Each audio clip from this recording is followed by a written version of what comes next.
తెలంగాణలో ఈసారి వర్షాలు తగ్గడంతో కేవలం వరి పంట మాత్రమే కాదు, ఉద్యాన పంటలు కూడా భారీగా దెబ్బతిన్నాయి. గత ఏడాదితో పోలిస్తే ఏకంగా 1,72,000 ఎకరాల్లో ఉద్యాన పంటల సాగు తగ్గిపోయింది. అసలు ఏ పంటలు తగ్గాయి, రైతులు ఇప్పుడు ఏం చేయాలి, ప్రభుత్వం ఏం చెప్తోంది, ఈ పూర్తి వివరాలు ఈ వీడియోలో చూద్దాం.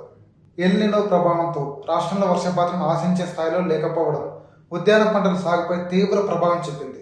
ఉద్యాన శాఖ ప్రభుత్వానికి ఇచ్చిన తాజా నివేదిక ప్రకారం గత ఏడాది ఇదే సమయానికి 11,24,001 ఎకరాలు ఉద్యాన పంటలు సాగవగా ఈ ఏడాది అది 9,51,134 ఎకరాలకు పడిపోయింది. అంటే 1,72,867 ఎకరాలు సాగు తగ్గింది.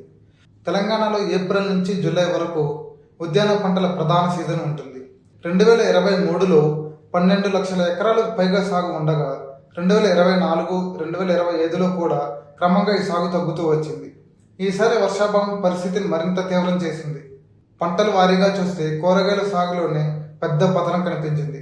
గత ఏడాది 53,000 ఎకరాలకు పైగా సాగిన టమాటా, బెండ, బీర, ఆకుకూరలు ఈసారి కేవలం 19,000 ఎకరాలకే పరిమితమయ్యాయి. ఇంకా ఎక్కువ ప్రభావం అయితే మసాలా పంటలపై పడింది.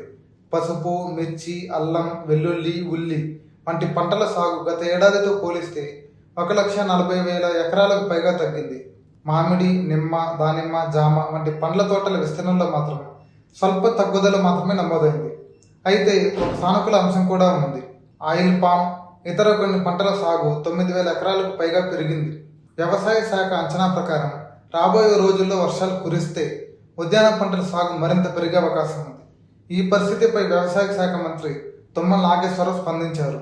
అనుకున్న సమయంలో వర్షాలు లేక రైతులు ఇబ్బంది ఎదుర్కొంటున్నారని చెప్పారు. అందుకే వర్షాధారంగా సాగు చేసే ఆరుతడి పంటల వైపు రైతులు దృష్టి పెట్టాలని సూచించారు.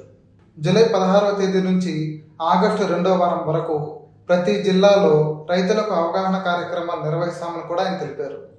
కంది, సోయాబీన్, పెసర, మినుము, జొన్న, సజ్జ వంటి పంటల సాగుకు సిద్ధం కావాలని రైతులకు పిలుపునిచ్చారు. రైతులకు అవసరమైన సహాయంపై ప్రభుత్వం నిర్ణయం తీసుకున్నట్లు కూడా ఆయన తెలిపారు. మొత్తంగా చూస్తే ఈసారి తెలంగాణలో వర్షాల కొరత ఉద్యాన పంటల సాగుపై స్పష్టమైన ప్రభావం చూపింది. ఇప్పుడు రైతుల ఆశలన్నీ రాబోయే వర్షాలపైనే ఉన్నాయి.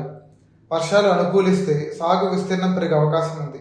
అదే సమయంలో ప్రభుత్వం సూచిస్తున్న ప్రత్యామ్నాయ పంటలు రైతులకు ఎంతవరకు ఉపయోగపడతాయో రానున్న రోజుల్లో తేలనుంది.